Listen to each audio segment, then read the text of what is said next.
All the indicators are now pointing to a recession. Tariffs are ripping through the economy, markets are volatile, and everyone's hopes to get rich are slowly dying. The world is going to change forever. But this isn't my first rodeo. I've gone through 3 major recessions in 2000, 2008, and 2020, and I was able to build wealth despite the whole market slowing down. And I don't want you to be left behind. I'm going to share the 5 simple steps that I'm personally following to take advantage of this window of opportunity, and how you can use these same steps to get rich in this recession, even if you're starting at zero. Starting with step number 1, run your numbers. Don't stare at the light coming straight at you and get hit by the train. Most people would rather stick their head in the frickin' sand and pretend like the rest of the world isn't getting crazy. If you take one thing away from this video, it's control the controllables. Hard times make hard decisions easy because nobody's gonna be upset at you. Everybody else sees the same stuff you're seeing, and it might be the first time that you give yourself permission to do the thing you know you should probably be doing. When you're faced with uncertainty, you need to make precise bets. You absolutely have to cut the fat without damaging the muscle.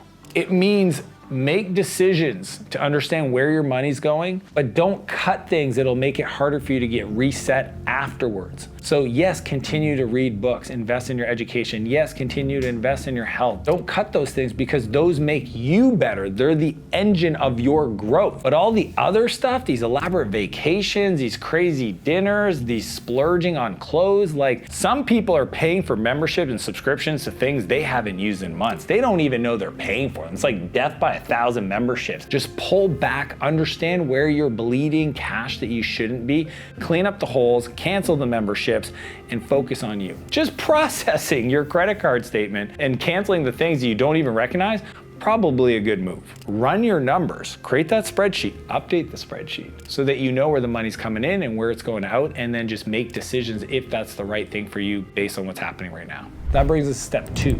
Build your 3-phase plan. When 2020 hit, I had the privilege of coaching thousands of software CEOs through this uncertain market. We didn't know what was gonna happen, when it was gonna happen, how bad it was gonna get. Many of my clients actually had their whole businesses shut down. Restaurants, gyms, retail stores. Those were the people paying for their software solutions. And here I was having to help guide them through the fog. So it doesn't matter if you're running a business or you're running a household, make decisions without emotion before you have to make the decision. And that's what I taught them. That 3-phase plan allowed them to move confidently without being wasteful and then come back swinging once things turned around. So this is how you build your 3-phase plan. Phase 1, this is where you may not get that bonus you expected.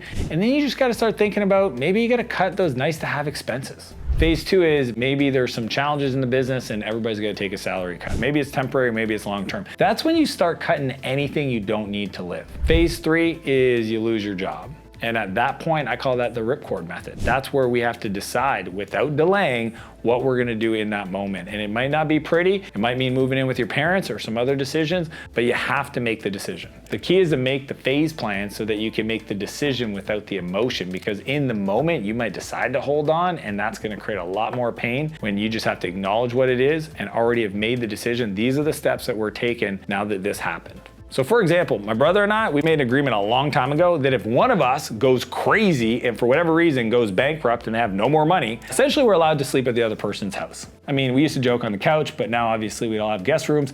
That decision allows both of us to absolutely push as hard as we can, because we know worst case, our kids get to hang out with their cousins. We get to full reset to build. It'll take probably 6 months to get back where we were at. And from that, we get to learn the lesson and move forward. And then the best part about this is it allows us to build without fear. That brings us to step 3, monetize your assets. Recessions don't kill businesses. Ignoring the untapped value does. You really only have 2 things. You have your time and you have your resources. I'm talking about looking at all the things you own and saying, how can I make this make me money? Like I said, you might decide, hey, I'm gonna move in with my parents and rent out our house. You might decide to put one of your extra cars on Turo. It's your call what level of cutting or resourcefulness you get. I met a guy the other day who is a mortgage broker, and he was driving our Uber, and he had no problem saying, hey, things are slow right now, I'm driving Uber. It helps me have a little extra money so we can pay for our vacation to go visit the family family once a year, and also it gets me out of the house and my wife is really happy, you know, and he kind of joked about that, but you might decide to do the same thing. You might have a business and you have a pretty big team and you're worried about having to lay people off. Well, what if you allowed people to consult with your team? What if you monetize their knowledge? What if you created workshops with those people? You could work on an arrangement where you get some income, they make some money. You might decide to rent some space. I don't know what it is, but there's something about your life, either your time, you might start moonlighting, you might start focusing on online, or your resources, you might decide to do a yard sale that'll allow you to stay in it without having to reset. When bad things happen to people, it's not that the bad thing happened, it's how they reacted. The ones that did a full reset to try to build from zero, they lost all that momentum. The ones that decided to say, hey, we're gonna protect what we've created so far, it may not thrive, it may not grow,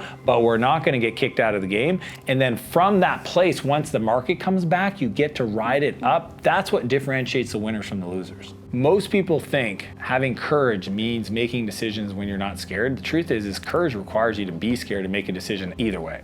That brings us to step 4, sharpen your axe. In 2020, when everybody was looking at the world and wondering what was gonna happen, a lot of people retreated all the way back. And what I did instead is said, hey, what works? What do I know will be true in the future? I may not be able to grow, but I can prepare, I can get stronger. So I got ready. I sat there and said, okay, how do I invest in myself? How do I personally get better? How do I ensure that I'm building a strong foundation to be able to build from? The reason this works is that compounding growth only works if you have something to compound. So that's why you have to get better so that you have a stronger foundation to be able to push from. You've never gotten better when things were good. I've never gotten better when things are good. I've only experienced real growth when there was pressure. In my kid's room, there's this poster with a diamond. It says, no pressure, no diamonds. It's kind of like the butterfly. Did you know when the caterpillar goes in the cocoon and it's struggling to get out of the cocoon, if you came along and you tried to help it out, you would actually deform the butterfly, it would probably kill it, because it needs to go through that process of struggle and challenges so that it can come out as a butterfly. So right now, the best thing you could do is actually embrace the challenge and understand you're just solidifying the foundation. You're sharpening the saw. You're getting ready for the next step. When shit gets tough, you gotta get tough. Most people will just go through challenges. I want you to grow through challenges. The idea of saying, look, I can't help that this world is doing what it's doing and these situations are happening and this decision was made and it affects me, and I can go through that challenge and change, or I can grow through it so I can come out the other side better. And that brings us to step 5. When sky's clear, strike hard. The greatest returns come from the biggest downturns. When crowds retreat, wise men advance. It's just like this time I went rally car racing and the instructor said, in like a lamb, out like a lion. And I was like, what the frick does that mean? Turns out when you come into the corner, you wanna be super slow, super calculated, and then turn into the turn. But as soon as you get the apex, you power on aggressively. So you have your plan, you adjust. As soon as you see the clouds part and the sun shines through, you attack it. You move full force. You take advantage of the opportunities. You ask for a raise. You ask for new opportunities. You push. You gotta get in the jet stream. I don't know if you know this, it's faster to go from one side of the country to the other side because you're in the jet stream, you're in flow. This has always been true, and Warren Buffett talks about it all the time, is that markets are markets. They go up, they come down.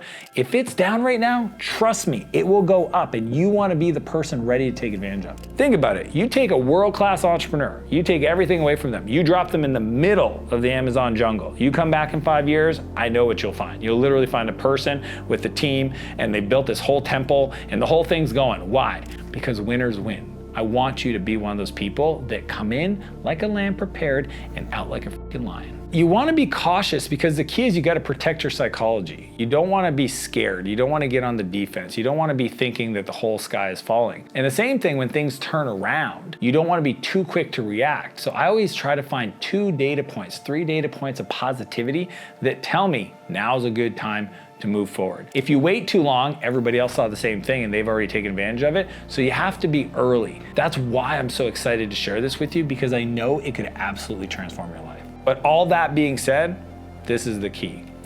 Don't freeze. Make decisions. Control the controllables. Control when you work out, what food you put in your mouth, what you focus on. Those are things, not the news, not your social media, not eating for comfort. You can control the things only you control. Make the list, dump it out. What can you do to attack the list? Hit it hard. Progress in any part of our life equals fulfillment. Forward movement. There's trillions of dollars exchanged every day in this economy. My invitation to you is go get some. So if you want to learn how to build a business from 0 to $1 million, click the link and I'll see you on the other side.